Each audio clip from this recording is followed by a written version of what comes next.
네, 안녕하세요. 반갑습니다. 이만영 목사입니다. 오늘은 풍성한 삶으로의 초대 마지막 시간인데요. 10번째 시간입니다. 인생의 목적, 그리스도 닮아가기라는 제목으로 같이 살펴보도록 하겠습니다. 인생에서 가장 중요한 것이 무엇일까요? 인생의 목적을 잘 아는 것입니다. 인생의 목적을 어떻게 정하는자에 따라서 인생을 살아가는 모습이 달라지는 거죠. 많은 사람들은 돈을 통해서 인생의 목적을 세우기도 합니다. 이만큼 돈을 벌어야 된다. 뭐 그런 생각을 하는 거죠. 그래서 그것을 성취하는 사람은 나름대로 성취감을 느낍니다. 때로 돈 때문에 거만해지기도 하고, 또 그렇게 이루지 못하는 사람은 돈 때문에 위축됩니다. 돈이 없으면 내 인생은 참 구질구질하다, 그렇게 생각을 하고요. 또 돈이 있으면 내 인생은 좀 살만하다, 그렇게 느끼게 되는 것입니다. 돈 외에도 다른 인생의 목적이 설정될 수 있죠.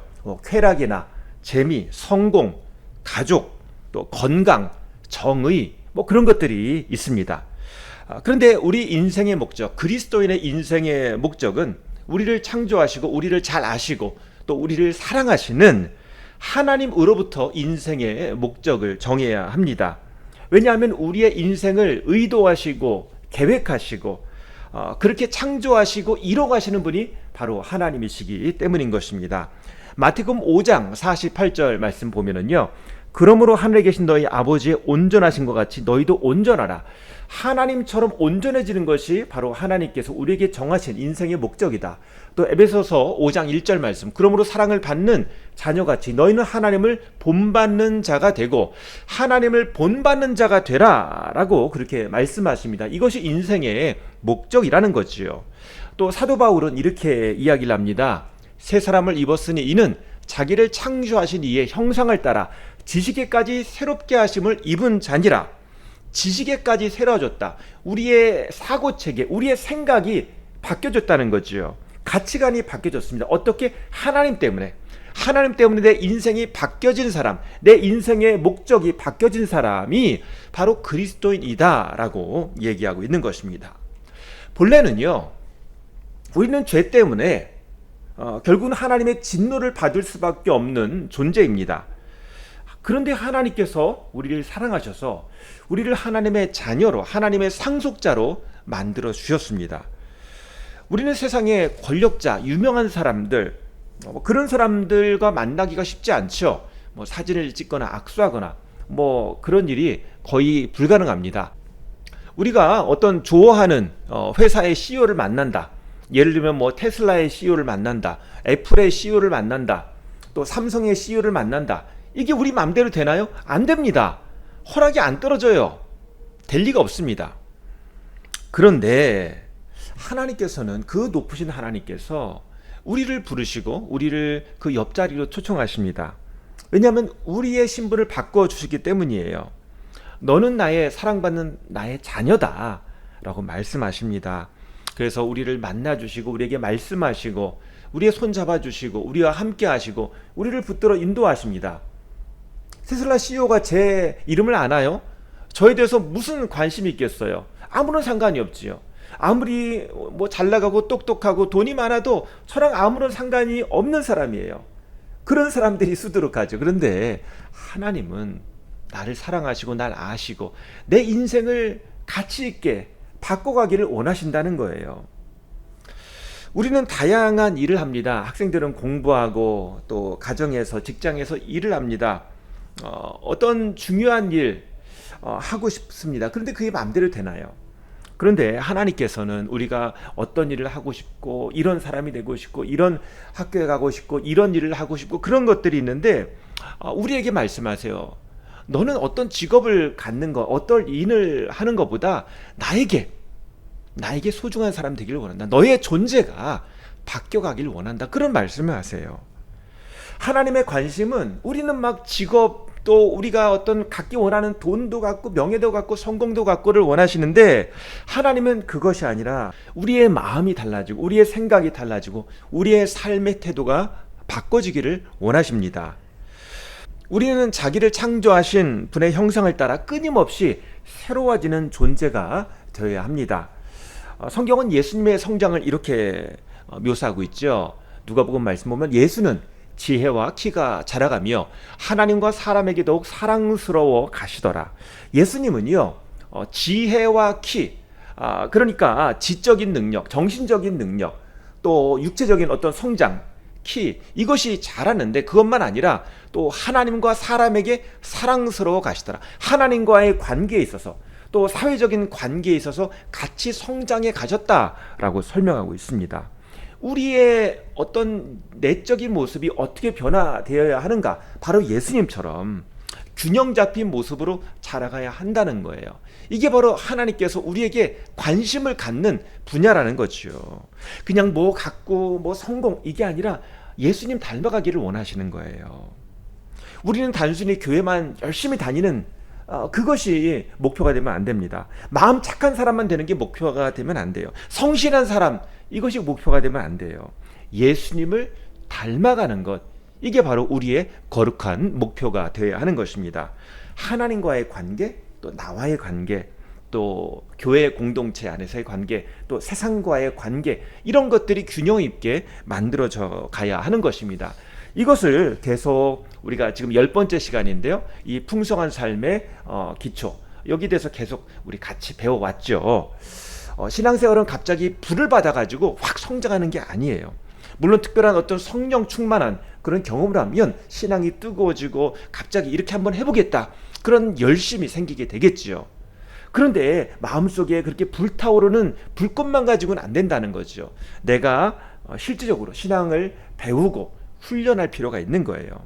신앙생활이 균형 잡히지 않으면 금방 식어져 버리고 무너지기 쉽다는 것이죠.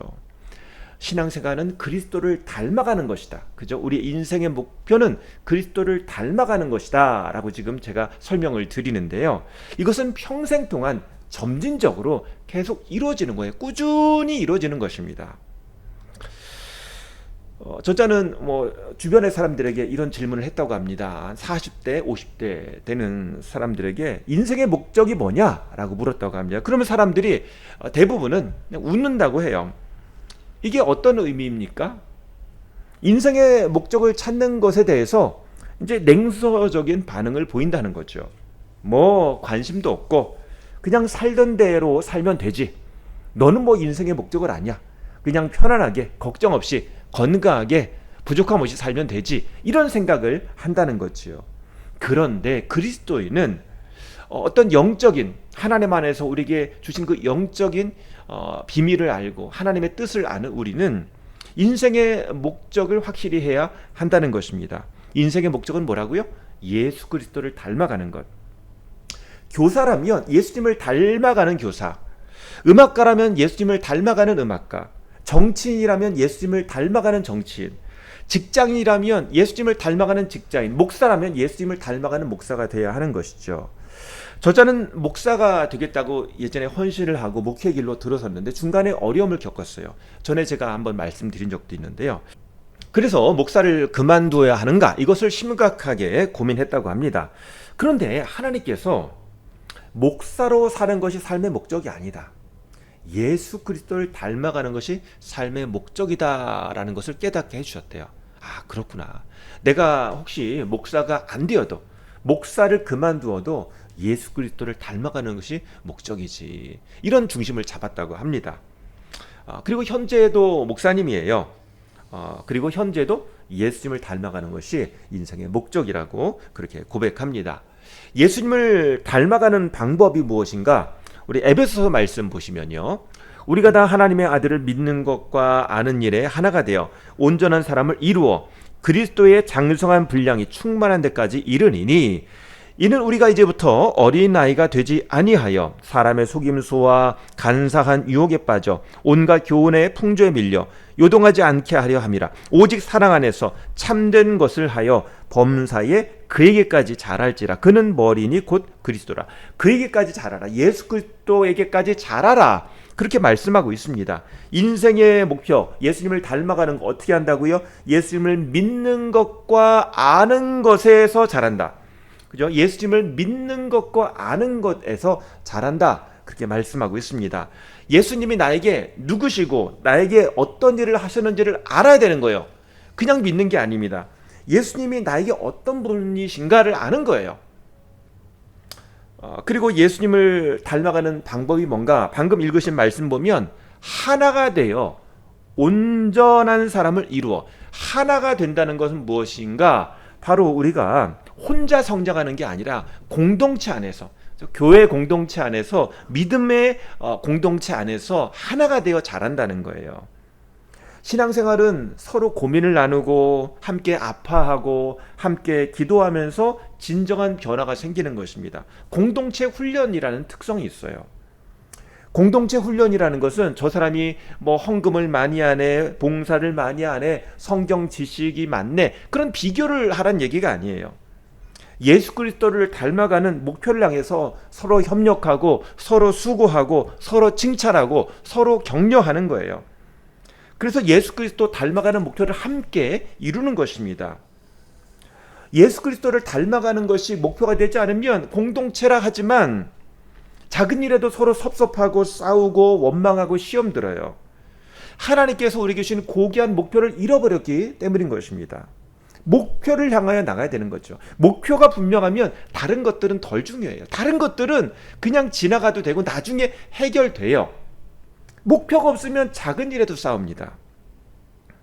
우리는 주님 앞에 갈급함이 있어야 돼요. 열정이 있어야 됩니다. 시편 42편 말씀 보면 하나님이여 사슴이 시냇물을 찾기에 갈급함같이 내 영혼이 주를 찾기에 갈급하나이다. 내 영혼이 하나님 곧 살아계시는 하나님을 갈망하나니 내가 어느 때에 나가서 하나님의 얼굴을 배울까. 우리는 주님을 향한 갈망이 있어야 됩니다.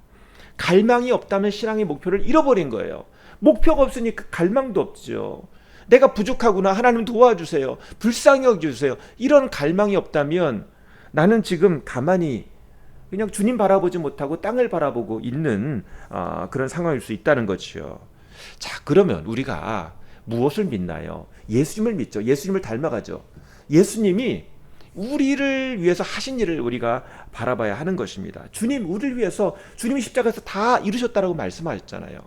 그 의미가 바로 옛날에 나의 죄, 내 지은 모든 죄, 나의 악함, 나의 어떤 탐욕스러움, 나의 정말 부정직함, 나의 정말 죄스러운 그런 어둠의 모습을 위해서 십자가에서 피를 흘려 죽으셨고, 지금 현재 그 주님이 나와 함께 하시고 나를 도우시고 나를 붙들어 주시고 미래에도 주님이 함께 하시고 이루실 것을 믿는 거예요.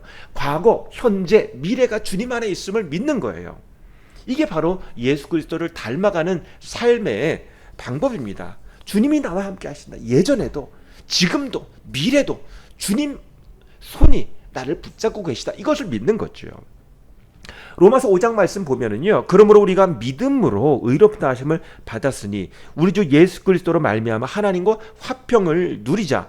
또한 그로 말미암아 우리가 믿음으로 서 있는 이 은혜에 들어감을 얻었으며 하나님의 영광을 바라고 즐거워하느니라. 예수 그리스도 안에서 하나님과 화평을 누리자. 하나님과 계속 연결되어 있는 거예요. 예수 그리스도 안에서 하나님과의 관계가 더 가까워지는 거예요.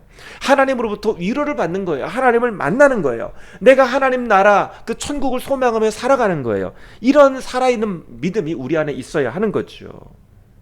그리고 이런 믿음이 계속 연결되어야 합니다. 로마서 1장 17절 말씀 보면은요, 복음에는 하나님의 의가 나타나서 믿음으로 믿음에 이르게 하나니 기록된 바 오직 의인은 믿음으로 말미암아 살리라 함과 같으니라. 믿음에서 믿음으로, 이 작은 믿음 정말 작잖아요. 그 이 믿음을 가지고 나가면 또 더 큰 믿음으로 연결되는 거예요. 또 다른 믿음으로 연결되는 거예요. 일단 내가 믿음으로 고백하고 믿음으로 나갈 필요가 있는 거죠. 누구를 믿어요? 나를 믿는 게 아니죠. 하나님을 믿는 거예요. 나를 부르신 하나님 믿는 거예요. 예수 그리스도를 믿는 거예요. 도우시는 성령님을 믿는 것입니다.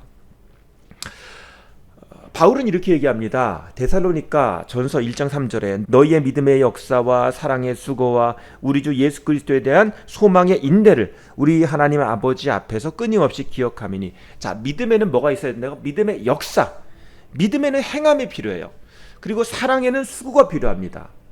그리고 소망에는 인내가 필요해요.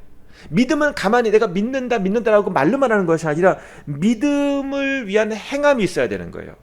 사랑, 말로만 사랑하는 것이 아니라 사랑을 위해서는 수고가 있어야 되는 거예요. 소망을 위해서는 인내가 있어야 되는 거예요. 야고보서 2장 말씀 보면 행함이 없는 믿음은 죽은 믿음이다 라고 얘기를 하고 있죠. 저자는 IMF 때 한 가정의 소식을 전하고 있는데요. 회사가 부도났습니다. 집사님 남편과 아내가 둘 다 교회 집사님인데 IMF 때 회사가 부도났어요. 그러니까 집에 가서 야 큰일 났다. 야, 너희들 빨리 짐을 싸라. 이제 이 집에서 더 못 살게 됐다라고 얘기합니다. 그러니까 아이들이 얘기하죠. 엄마 짐을 얼마나 싸야 돼? 가능한 많이 싸. 다시 돌아오기 어려울 거야. 그 짐을 얼마나 힘들겠어요. 빨리빨리 싸가지고 이제 도망가는 거죠. 그런데 그렇게 바쁘고 눈물 나는 상황 가운데서 여자 집사님이 남편 집사님에게 이렇게 얘기했다고 합니다. 여보, 우리가 지금까지 하나님 의지하고 살지 않았어요? 지금 갑자기 이런 일이 닥쳐서 길바닥에 나앉아도 하나님이 우리를 죽게 하시기야 하겠어요? 이런 얘기를 했다는 것입니다. 이렇게 정말 비참한 상황에 몰렸지만 길바닥으로 나가지만 하나님이 우리를 도와주실 것이다. 이런 얘기를 하면서 마음의 중심을 잡아준 거죠. 그리고 나중에 하나님께서 그 집사님 가정을 경제적으로 회복시켜 주셨다고 합니다. 자, 풍성한 삶의 기초는 무엇인가? 결국 하나님을 믿는 거예요. 하나님을 믿는 겁니다. 디모데후서 3장 16절 17절 말씀 보면 모든 성경은 하나님의 감동으로 된 것으로 교훈과 책망과 바르게 함과 의로 교육하기에 유익하니 이는 하나님의 사람으로 온전하게 하며 모든 선한 일을 행할 능력을 갖추게 하려 함이라. 하나님의 말씀을 통해서 우리가 하나님을 알고 그 사랑을 알고 모든 선한 일을 행할 능력을 얻는 거예요. 결국 하나님 말씀 따라서 우리의 삶이 하나씩 하나씩 이렇게 균형 있게 맞춰지고 그렇게 살아가는 거예요. 바로 이것이 바로 풍성한 삶의 기초가 되는 것입니다. 자, 지금까지 배웠던 것을 도표로 다시 한번 정리한 것을 보면은요. 자, 위에 보시면 하나님 있죠. 하나님과의 관계가 중요합니다. 자, 하나님과의 관계, 하나님과의 나와의 관계 두 가지가 있는데요. 하나님 알아가기, 또 하나님 사랑하기, 이게 두 가지 요소가 있습니다. 그리고 하나님을 사랑 어떻게 하느냐? 예배와 순종과 기도를 통해서 합니다. 자, 왼쪽으로 가시면 나 자신이 있죠. 나 자신과의 관계가 어떻게 달라져야 되는가? 자기 부인. 내가 내 자신의 어떤 정욕과 육체를 따라가는 것을 부인하고 성령 충만해야 됩니다. 그리고 이제 아래쪽으로 가면 공동체가 있죠. 공동체와의 관계. 우리가 형제를 사랑해야 돼요. 그리고 섬겨야 됩니다. 섬김의 도를 가져야 됩니다. 자, 그리고 오른쪽으로 가면 세상이 있죠. 세상과의 관계는 어떻게 변화되어야 하는가? 복음 전도. 우리가 복음을 전할 수 있어야 됩니다. 또 세상 경영. 우리가 세상 경영에는 사랑, 정의가 따르고요. 그리고 노동의 바른 자세가 필요합니다. 이것들을 지난 시간을 통해서 우리가 같이 살펴봤습니다.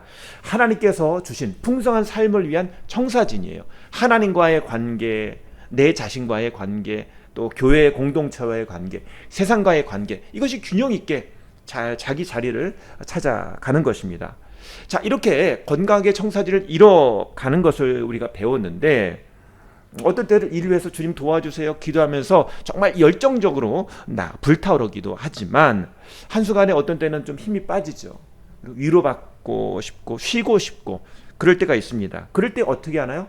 서로 격려하고 도와주고 세워주고 위로하면서 이 예수 그리스도를 닮아가는 여정을 계속해야 하는 것입니다.